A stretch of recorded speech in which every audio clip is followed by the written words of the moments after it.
Meu Senhor e meu Deus, creio firmemente que estás aqui, que me vês, que me ouves. Adoro-te com profunda reverência. Peço perdão dos meus pecados e graça para fazer com fruto este tempo de oração. Minha Mãe Imaculada, São José, meu Pai e Senhor, anjo da minha guarda, intercedei por mim. Uma vez, uma pessoa disse-me que, ao começar o seu dia, fazia uma oração a Nosso Senhor para pedir que lhe desse energia para aguentar até ao final do trabalho.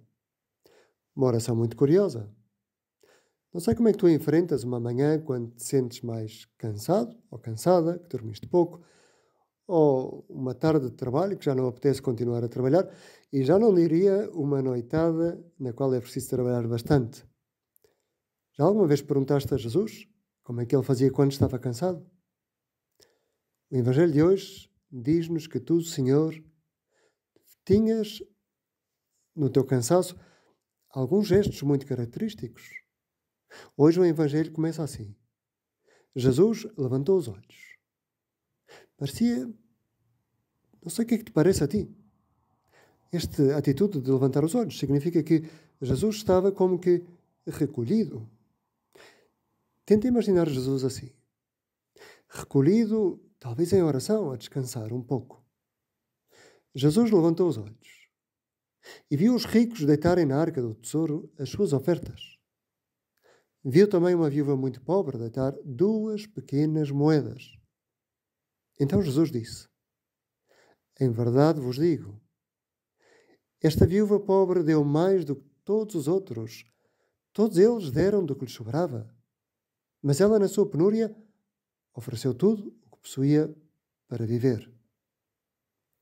Esta mulher seguramente alegrou o cansaço de Jesus.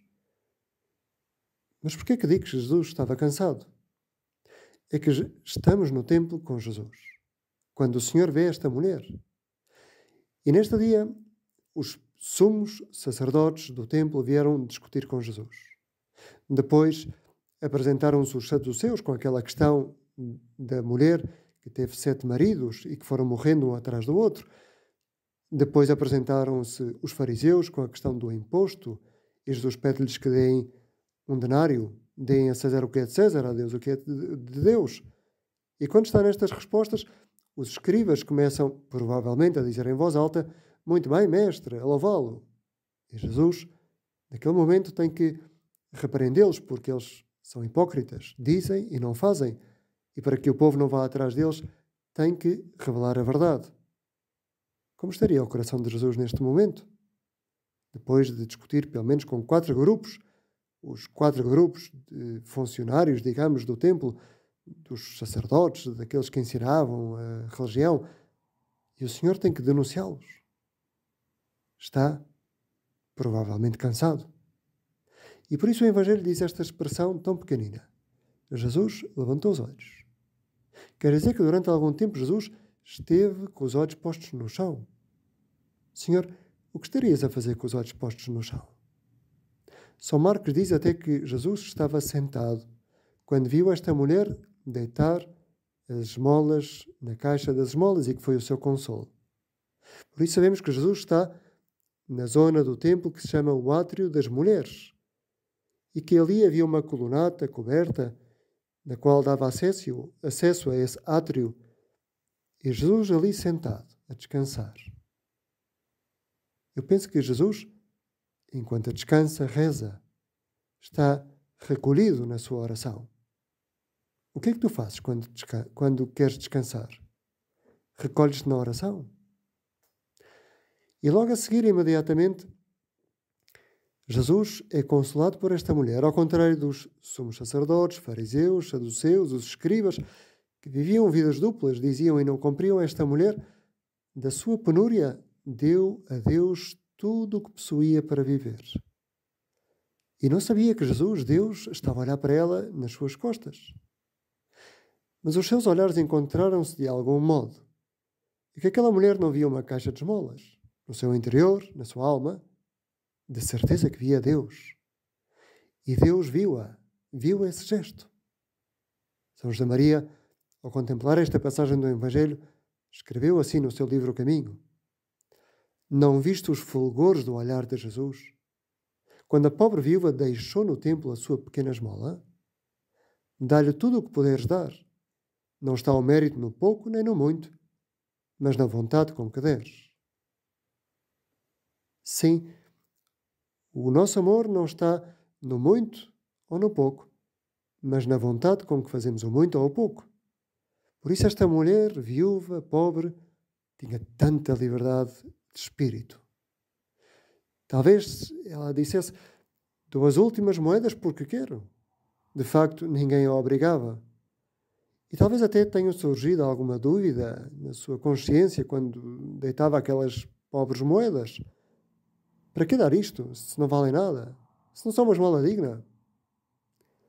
Não te faz lembrar, talvez, a nossa oração, quando parece improdutiva? Para que é que eu vou dar estes minutos de oração se não valem nada? E aqui há uma grande verdade. A nossa oração diante de Deus, diante da oração dos santos, é sempre pequena, diminuta. Talvez, com o Evangelho de hoje, Jesus está-nos a dizer que Ele descansa nas almas que sabem valorizar a oração improdutiva. Aquelas almas que sabem dar a Deus, mesmo que não seja muito, mesmo que não sintam nada, fazer companhia a Jesus. Diante do sacrário na igreja, adorar Jesus. Ou no silêncio do meu quarto, enquanto rezo, estar apenas contigo, Senhor, porque te amo, porque quero fazer companhia. E então estou a ser como a viúva pobre, que não cumpria, mas amava. Os sumos sacerdotes, os fariseus, os saduceus, os escribas, eram bons funcionários do templo, mas o seu coração não contemplava a beleza do rosto de Cristo. Não tiveram Deus a olhar para eles da mesma maneira que Deus, Jesus, olhou para a viúva, porque não souberam amar. Eram apenas funcionários. Senhor, onde tens estado na minha oração? Falo contigo, estou contigo? Ou dedico-me às coisas de Deus? Pensa também no teu trabalho. Há pouco falava do cansaço, mas no trabalho, na doença, no convívio com os outros, com a família, com os amigos, sei amar ou sei cumprir? Talvez haja trabalhadores que cumprem muito bem, filhos que cumprem muito bem as suas tarefas, mas assim que podem escapam-se de casa. Senhor, ensina-me a amar naquilo que tenho em cada dia, seja muito ou seja pouco. Se é muito, que amo muito. Se é pouco, o que tenho que fazer? Pôr à mesa, talvez, não me apetece muito, pôr com amor. E que descanso serei para ti. Santa Faustina, que durante algumas épocas da sua vida viu Jesus diariamente, tinha visões e muitas vezes contemplava a misericórdia do Senhor, escreveu no seu diário com grande sabedoria: nem as graças, nem as revelações, nem os êxtases, nem nenhum outro dom concedido à alma a tornam perfeita, a não ser a comunhão interior da alma com Deus. A minha santidade e perfeição consistem numa estreita união da minha vontade com a vontade de Deus. O que é que fez aquela viúva? Uniu a sua vontade à vontade de Deus. Era pouco o que tinha para dar, mas nesse pouco amou tanto. Também, Senhor, nós queremos te entregar hoje todo o dia, toda a tarde, e se for preciso, a noitada que estamos a fazer. Tudo, todas as circunstâncias, que sejam por teu amor e feitas no teu amor e com o teu amor. Como São José Maria, às vezes, quando ia trabalhar e talvez lhe custasse um pouco, como nos custa a nós também. E São José Maria dizia, vamos fazê-lo juntos. Talvez quem estivesse ao lado dele pensasse que falava para ele, mas na verdade falava para Jesus. Era uma forma de contar com a colaboração daqueles que estavam mais perto, mas com a ajuda de Deus. Senhor, que eu te saiba amar em tudo o que faço. E assim serei o teu descanso. Dou-te graças, meu Deus, pelos bons propósitos, afetos e inspirações que me comunicaste nesta meditação. Peço-te ajuda para os pôr em prática. Minha Mãe Imaculada, São José, meu Pai e Senhor, anjo da minha guarda, intercedei por mim.